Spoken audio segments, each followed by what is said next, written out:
Alors on arrive à Roleggio, le village des Hobbits. Pourquoi? Parce qu'ils ont beaucoup de petites habitations sous terre comme ça. Je vais vous en montrer d'autres. Regardez, c'est tout dans la terre. Surtout celle-ci là au loin. Vous voyez, les Espagnols ont le sens de l'humour. Même les statues sont couvertes d'une tuque. Ça, c'est une statue d'un pèlerin. Et ils ont foutu une tuque pour faire référence à la température exceptionnellement froide. Voilà. C'est toujours intéressant de savoir où on en est. Alors, vous le voyez très bien, 334 km,9, 335 on pourrait dire. Ça, c'est ce qu'il reste avant Compostelle. Stéphane déguste sa première paella espagnole. Ben, c'est espagnol de toute façon, mais c'est parce que c'est en Espagne. C'est pas juste une paella, on est en Espagne et c'est en plus la paella originale de Valence. Avec du poulet et tout et tout. Petit gros plan sur la paella. Très très bon. Bon appétit. Alors, la vie n'est jamais trop belle pour nous, hein? On voulait aller faire des courses, mais finalement tout est fermé, mais on se tape une paella. Alors, bon appétit. Bon appétit. C'est la pizza au bacon en l'honneur de Pierre, mon ami Pierre qui adore le bacon. Alors, je mange une pizza à ta santé, en ton honneur. Alors, nous sommes sur la grande place de la cathédrale à Léon, le cœur même de la ville. Et je vous amène voir un personnage célèbre, mais je vous dis pas qui. Je vous garde la surprise en attendant que je vous fasse un petit panoramique sur la grande place. Alors voici Stéphane à côté de mon ami Gaudi. Tout le monde connaît un peu Gaudi parce que c'est l'architecte de la Sagrada Familia à Barcelone. Mais là, on n'est pas à Barcelone, on est à Léon. Vous allez vous demander pourquoi, qu'est-ce qu'il fait là. C'est que juste en face, c'est une de ses œuvres. Malheureusement, comme vous pouvez voir, tout est en rénovation, alors on peut pas, on n'a pas accès. Mais on peut toujours le saluer. Il prend des notes. Alors c'est ça, je voulais vous montrer mon ami Gaudi. Alors je vous montre comment était fortifié Léon. Malheureusement, on ne peut pas voir ça tout le tour de la ville, mais imaginez que ça, c'était vraiment tout le tour de la ville. Il y avait un côté où il y avait des soldats qui tiraient, je sais pas trop, des flèches ou quoi que ce soit. Puis, tu avais un autre mur. Donc, deux murs. Donc, c'était quasiment inaccessible. Bien sécuritaire. Alors, bonne nouvelle. Il nous reste 300 km. Alors, ça avance bien. Sur le chemin, c'est le premier super beau nid de cigognes que je vois.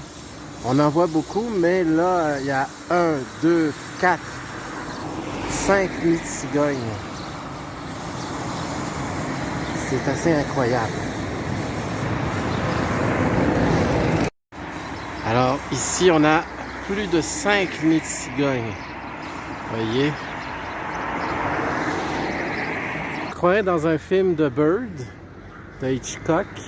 Pourquoi? Ben là, on est dans un centre de nidification de corneilles ou de corbeaux. C'est plein de nids. Si vous voyez, là, ça crie dans tous les sens. C'est impressionnant. Et c'est la saison des amours en plus. Alors ça crie, comme dans les films de Hitchcock. Alors nous arrivons à Hospital de Orbigo. Et regardez-moi ce pont incroyable. Alors cette ville a été bâtie par des croisés. Et j'ai déjà dormi une nuit là, dans un gîte assez bourré de courants d'air. Heureusement, il faisait pas trop froid. Mais le pont est de toute beauté.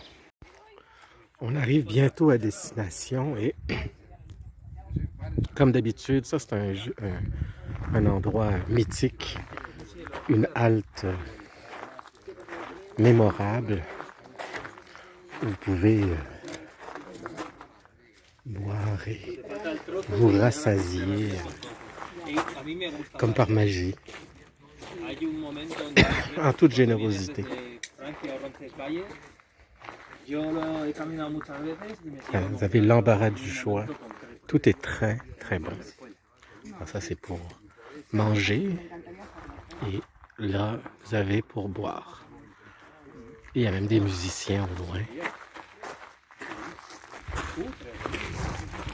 qui sont là pour mettre de l'ambiance. Et nous, on va continuer par là. Alors, ne soyez pas jaloux parce qu'on s'est payé la traite avant de prendre une bière. Ça, c'est l'après-bière. On est dans la crème glacée. Il n'y a pas autant de crème glacée que d'habitude parce que c'est pas encore la saison, mais ça fait rien, on en a trouvé. Moi, j'ai pris pistache avec caramel et Stéphane aussi touronne. Ça, c'est un genre de... Et praline. Fait qu'on va se régaler et on vous souhaite une bonne fin de journée. Nous, on va se reposer parce qu'on est crevés. Alors, nous quittons Astorga, son magnifique édifice, qui est probablement l'hôtel de ville. Ce que vous voyez pas, c'est qu'en haut, ici, il y a une petite madame et un petit monsieur qui frappent la cloche. Ici, beautiful. Et c'est ça, ça fait un édifice incroyablement beau, surtout au petit matin, il est 7h13. Alors, nous sommes en route vers Rabanal del Camino. Ce qu'on voit, c'est des montagnes enneigées. Encore. Fait qu'il y en a de moins en moins de neige avec la chaleur. On approche les 30 degrés. Fait que la neige, elle fond. Sur les hauteurs même. Et on s'en va à Rabanal del Camino, qui est la dernière étape avant la Cruz del Ferro, où on va déposer notre roche, qui représente le poids de la vie. Alors, en principe, quand on a déposé notre roche, la vie est beaucoup plus légère et facile. C'est ce que ça symbolise, je crois, le poids de la vie. Alors, il reste 255 km avant d'arriver à Compostelle. Regardez ces vaches avec ces cornes énormes. Hein? Avez-vous déjà vu ça, des vaches aussi cornues que ça? Moi, jamais. Et je ne voudrais pas me faire encorner par ce genre d'animal. Hein? Regardez ça. Coucou! Ouh! Regarde-moi! Elle ne me regarde pas. Il y en a une là-bas aussi. Là. Elle est plus occupée à manger.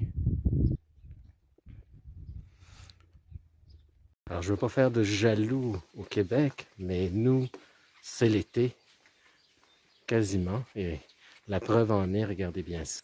Regardez bien cet arbre bourré d'abeilles qui bourdonnent, qui sont folles de joie de butiner dans cet arbre. Incroyablement beau.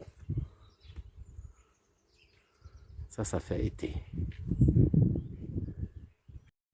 Alors nous quittons l'albergue de Rabanal del Camino, qui est une charmante albergue privée sur la grande place. Vous voyez, ça c'est la grande place ici.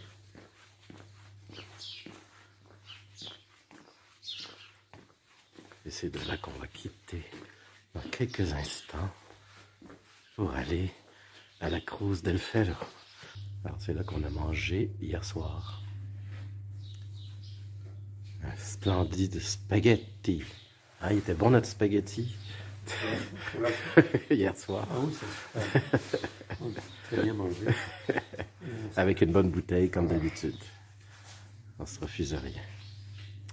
Alors, c'est parti pour... et là, on fait transporter nos sacs. Ça, c'est... On se paye le luxe de temps en temps, comme ça. Surtout qu'on a une grande distance. Une trentaine de kilomètres.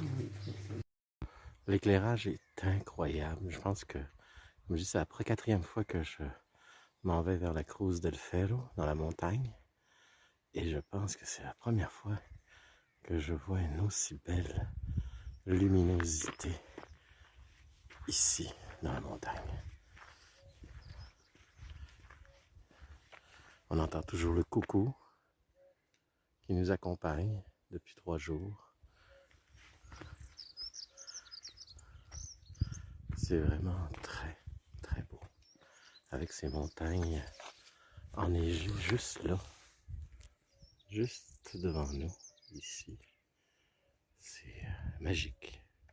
Fait qu'on arrive à la fameuse croix de fer, c'est l'endroit où on dépose une roche et qui nous libère, comme je disais déjà, du poids de la vie.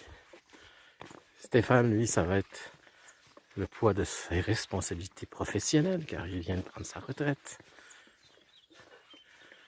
Alors, il a sa roche, j'ai la mienne, et c'est pas plus compliqué que ça, on dépose, et puis c'est tout.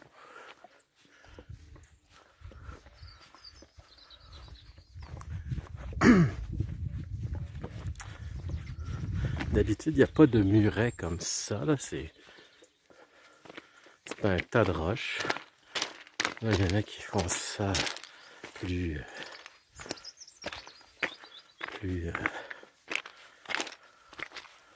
stylisé. Et voilà, la fameuse croix.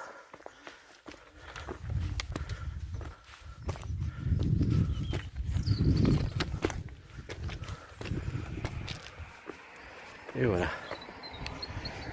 je vais déposer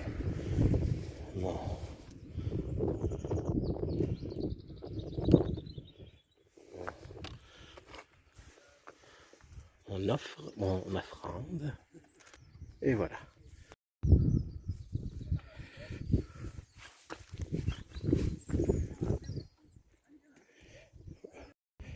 Il y a même des pancartes. Non, je ne sais quelle langue. Est-ce que c'est du polonais? Je demande ça à Casimir. Il y a une belle pierre ici, regardez. Une pierre parfaite comme un œuf. C'est fou tout ce que les gens déposent. Et voilà. On redescend. Alors il y a des gens qui veulent qu'on les photographie ensemble.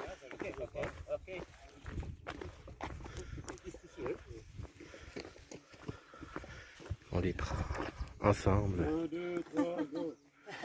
Sauf que c'est contre-jour. Alors c'est une étape importante de fête. Là on va redescendre et redescendre jusqu'à Ponteferrada. Alors on est dans le village de Mangiarin. On a fait à peu près 10 km sur 30. C'est la grosse journée de marche. Et dans Mangiarin, vous avez un restaurant et à côté une maison. C'est tout. C'est le village le plus petit que nous faisons. Et on s'est pris un petit Schweppes pour se rafraîchir. Parce qu'il nous reste encore 20 km.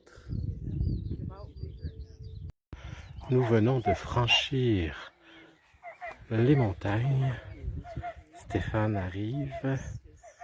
Il va être subjugué par cette vue incroyable du village de El Acebo de San Miguel. On n'est pas rendu, car parce que si vous regardez, ça c'est San Miguel, puis si vous regardez plus loin, c'est là qu'on va. On est encore pour une quinzaine de kilomètres dans la montagne. Fait qu'on n'est pas rendu. Mais ça va bien. Comme on descend tout le long, c'est quand même pas si pire. Pas faire de jaloux, mais des fleurs, on en a. Regardez, ça c'est des fleurs sauvages. Et elles sont de toute beauté. On arrive à Molina Seca, le fameux pont de Molina Seca.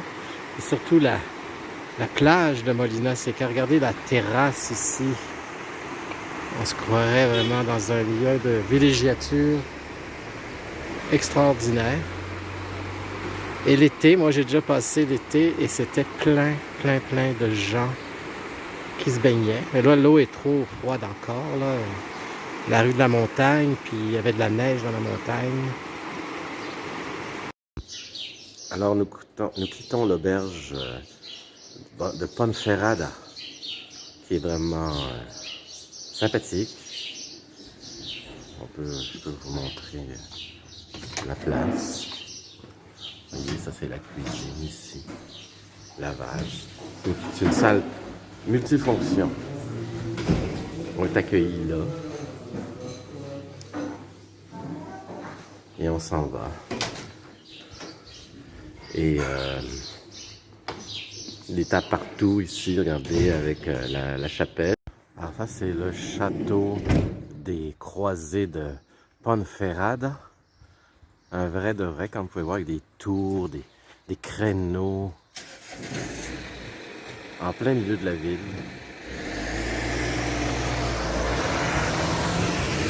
Vous voyez, il y a même des douves ici.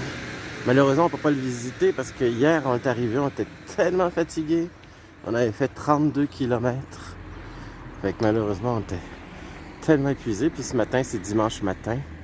Alors, on peut pas non plus... C'est fermé, hein, évidemment. Alors, c'est comme ça. Et je vais vous montrer un pénitent. Les pénitents, c'est des gens qui font dans des processions, mais tenez-vous bien, ils ont un chapeau identique au Ku Klux Klan, mais ça n'a rien à voir, rassurez-vous, ce n'est pas le Ku Klux Klan, c'est les pénitents. Et ils sont de toutes les couleurs, tu as des pénitents noirs, des pénitents rouges, des pénitents blancs. Et c'est des gens qui sont là pour représenter la pénitence. Tu sais, c'est très religieux. Alors ça, c'est Et en France aussi, j'ai vu qu'il y avait des pénitents. Il y a des pénitents dans le catholicisme un peu partout. Alors on se croirait dans la Belle au bois dormant. Il manque plus que le dragon pour cracher du feu. Alors, on est arrivé à Ocebrero. Et tenez-vous bien la vue que vous allez voir. On est très haut. Voilà, la vue d'Ocebrero. Stéphane est en train de faire des photos mémorables. Et quand vous arrivez au Cebrero par la montagne, il y a toujours cette statue qui nous accueille, toujours pensive. Ça doit être une pèlerine qui regarde le paysage. C'est une œuvre de Miguel Coulon. Voici l'albergue municipal de Ocebrero avec une vue incroyable de la région. Le toit de chaume, en voici un.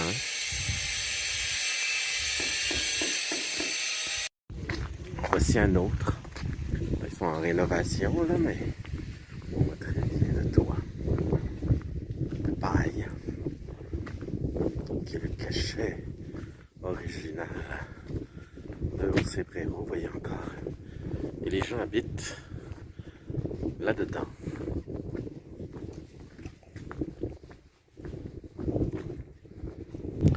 Ici, ils rajoutent des genres de tresses pour tenir la paille facilement, pour pas qu'elle se... Parce qu'ils vendent tellement qu'elle s'envole, j'imagine. Alors voici le dortoir que nous avons pour dormir. C'est parfait parce que c'est des lits simples. On a un dortoir de lit simple, mais en bas, c'est un dortoir de lit double. superposés.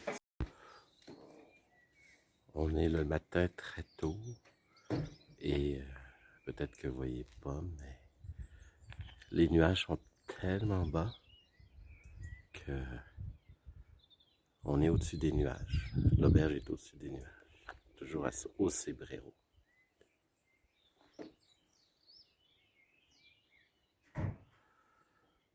C'est magique, ce moment-là.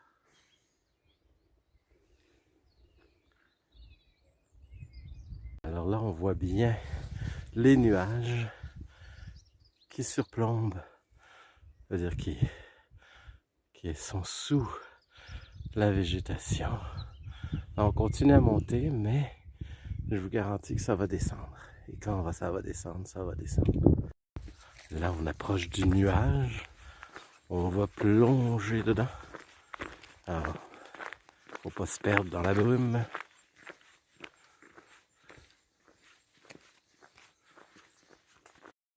Alors, nous sommes rendus à l'Alto de San Roque. Vous avez cette immense statue de pèlerin. Ce qui m'amuse dans cette statue, c'est qu'il leur fait des plasters aux pieds en mémoire de ceux qui ont des ampoules que je n'ai pas. Moi, j'en ai eu une. J'étais chanceux, hein? Nous quittons l'auberge de Tricastella, qui n'était pas la meilleure alberguée du chemin, mais l'important c'est d'avoir un toit sur la tête. Mais je voulais surtout vous montrer un résident de la Taïwan qui est arrivé en vélo. Alors je montre ça pour mon père qui est un amateur de vélo. Alors on a toutes sortes de pèlerins, hein? Alors lui est arrivé en vélo, le courageux de Taïwan. Chapeau les Taïwanais. Alors, le chemin va bien vers le Sarria et je vais vous présenter une vue incroyable de la nature galicienne. Êtes-vous prêts? 1, 2, 3, go! Regardez ça comme c'est beau. Avec un pèlerin qui s'éloigne.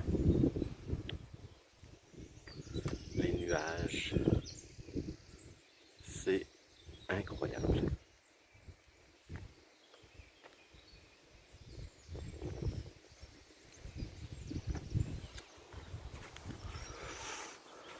Alors on arrive à Sarria et on est accueilli par un comité de chèvres et d'une vache. Vous voyez, plein de chèvres qui broutent, souvent pour faire du bon fromage de chèvre. Salut ma cocotte! Elle est bonne, là? Il est bon le gazon? Est-ce qu'il est bon le gazon? Alors on a des arbres très particuliers en Galice. Je sais pas combien d'années il a. Est-ce qu'il est encore vivant? J'en doute. Mais en tout cas, c'est sur notre chemin et c'est très impressionnant.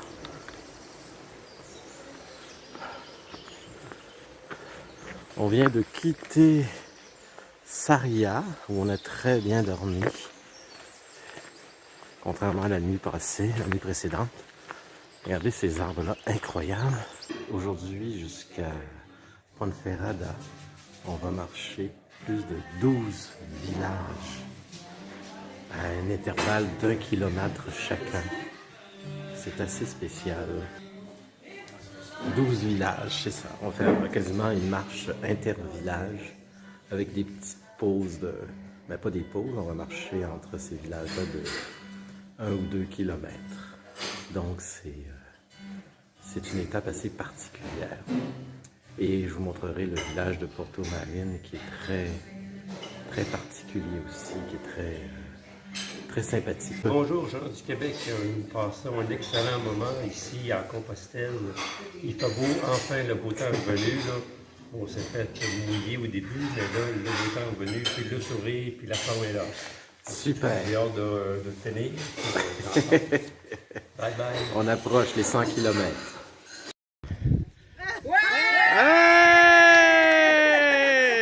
Champion! Bravo!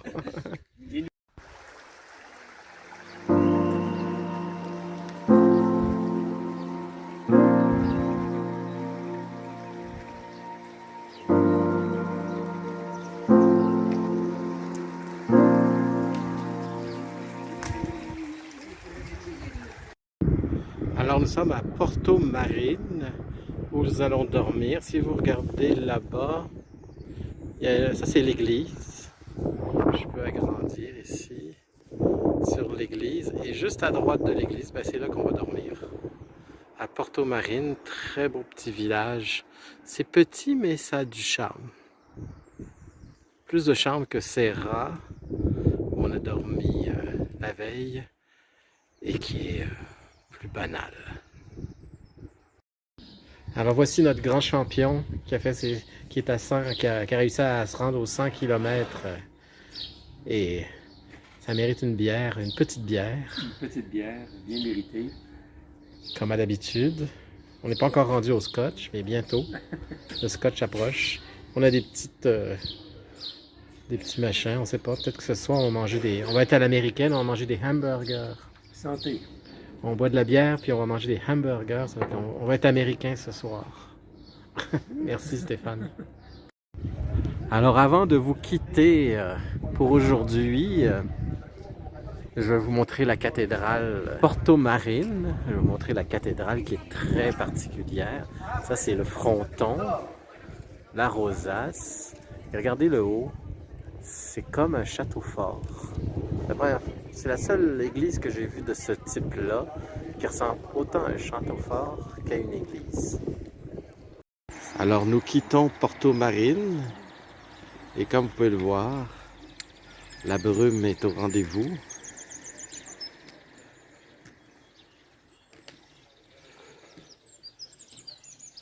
On vient de dormir dans l'albergue municipal. Alors ce que vous voyez, c'est un Oreo, c'est un grenier à grains et il y en a plein sur le Camino Frances dans la partie galicienne. Alors je vous le montre ici. Avec un petit zoom, avec ça. Et la brume en plus, ça fait très mystérieux. Pour ceux qui se souviennent, quand on quittait au Cebreiro, on était au-dessus des nuages et on a descendu. Mais là, on est remonté car on est encore au-dessus des nuages, beaucoup plus loin. On s'en va à Pala del Rey, à 3 étapes avant la fin du voyage. Donc, on pensait pas monter si haut. Mais comme Stéphane, lui, monter ne lui fait pas peur, ça le dérange pas trop. Salut! Salut le grand marcheur! Alors on arrive à Palais des Rey et je vais vous montrer notre petit oasis où Stéphane prend une petite bière sans alcool, qui est rendu sage, et moi un petit coca. Et j'allais oublier de vous montrer notre ami la grosse fourmi. Regardez, c'est très gros comparé à la dame qui est à gauche. C'est facile à reconnaître. L'endroit, il y a une grosse fourmi. Alors, on est en route vers Bantos, notre prochaine halte. Alors, je voulais juste vous montrer ces petits moutons tout mignons sur notre chemin. Alors, il y a beaucoup de gens. Plus on approche Compostelle, plus il y a de monde. Ça a quadruplé depuis 2-3 jours. Alors on arrive à Mélidé, à 20 km, je pense que c'est un record. Il est midi, on a fait 20 km. Non, quasiment. On n'a pas encore fait, on a fait... il reste encore un petit 5.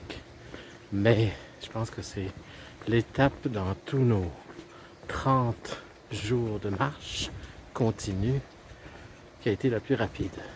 Vraiment, c'est tout simplement parce que après 30 jours de marche, ben, on est en meilleure forme et on marche plus facilement et plus rapidement.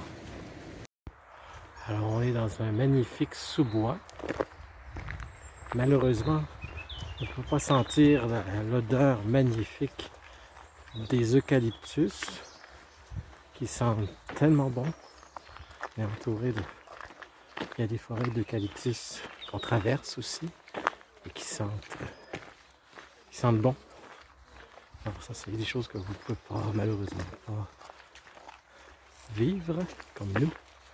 Mais on peut vous le dire, c'est magique. Vous vous demandez comment on fête la fin d'un chemin de Compostelle. Ben, tenez-vous bien. 1, 2, 3, go. Voici notre champion. Stéphane dans la piscine. Alors, notre albergué a une piscine. C'est pas tous les albergués qui ont ça, hein, je peux vous le dire. C'est pas très chaud. Mais ça fait bien un chemin, hein. Oh là là. On devrait être à Compostelle, comme je dis, après-demain. Alors, pourquoi pas un petit peu de piscine avant d'arriver à Compostelle. C'est intense. Alors, notre retraité fête joyeusement son voyage. Ah, oui, Je pense qu'il regrette rien. non.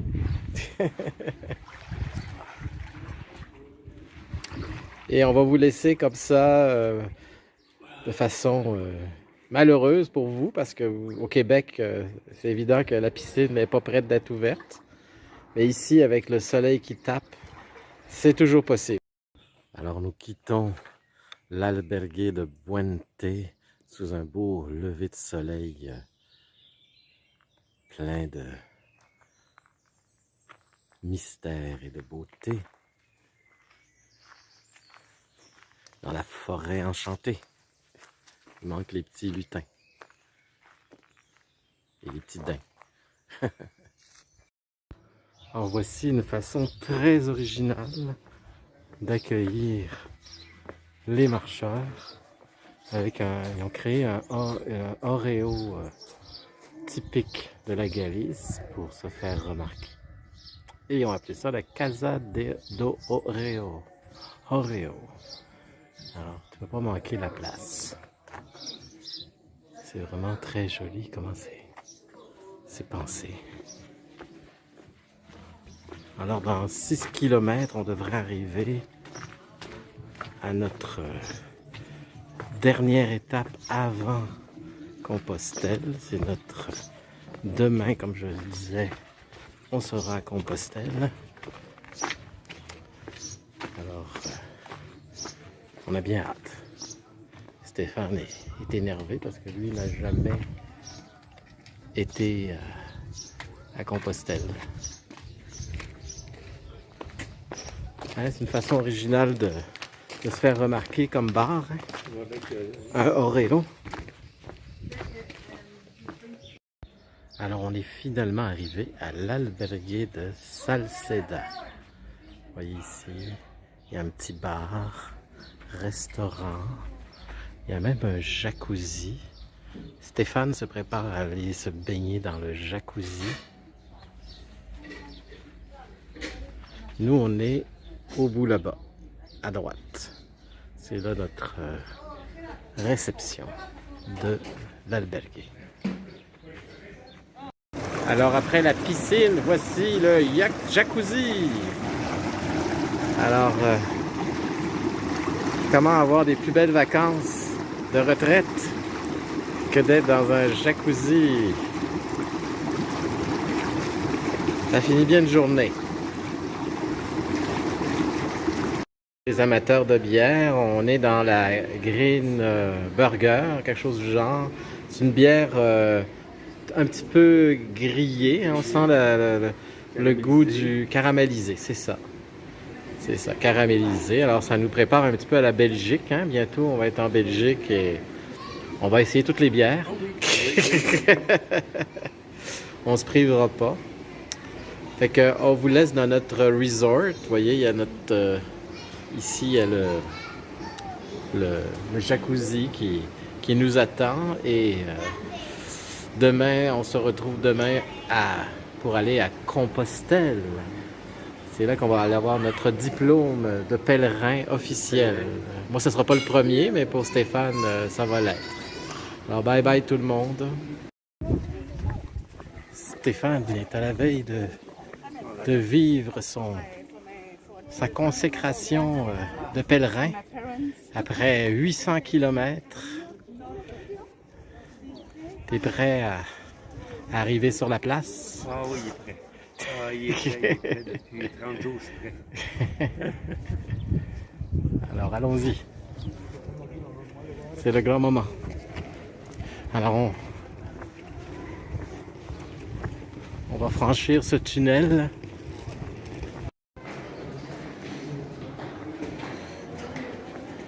Il s'en vient sur la grande place.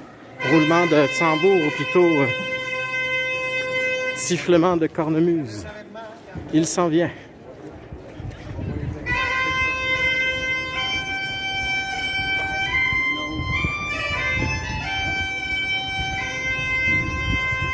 Au rythme des cornemuses, au rythme de la cornemuse, il arrive sur la grande place. Victoire! Nous voilà arrivés, bien vivants et en pleine forme. C'est vraiment très beau, c'est grandiose. Oui, c'est ça, elle vient d'être toute nettoyée depuis 2 ans.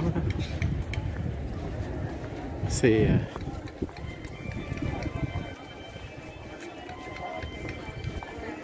Voilà. Tu y es arrivé. C'est ça là. C'est Une grande place. Voilà. Voilà la cathédrale devant nous. Devant Stéphane qui réussit son exploit d'avoir marché ses 800 km. Supposément qu'il y a un couple, le père et sa fille, qui nous attendent.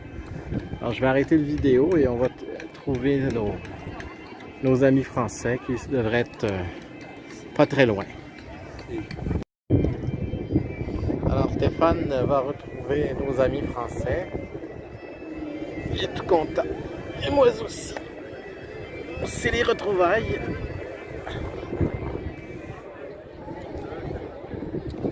Alors on est devant la cathédrale. On s'en va chercher notre Compostela, notre diplôme de pèlerin. Pour dire qu'on a fait 800 km. Et j'en profite pour dire que hier, on est arrivé hier en fait, mais on était trop fatigués pour y aller. Alors, on y va ce matin et on va aller à la messe. Pourquoi à la messe? Parce qu'ils vont dire nos noms.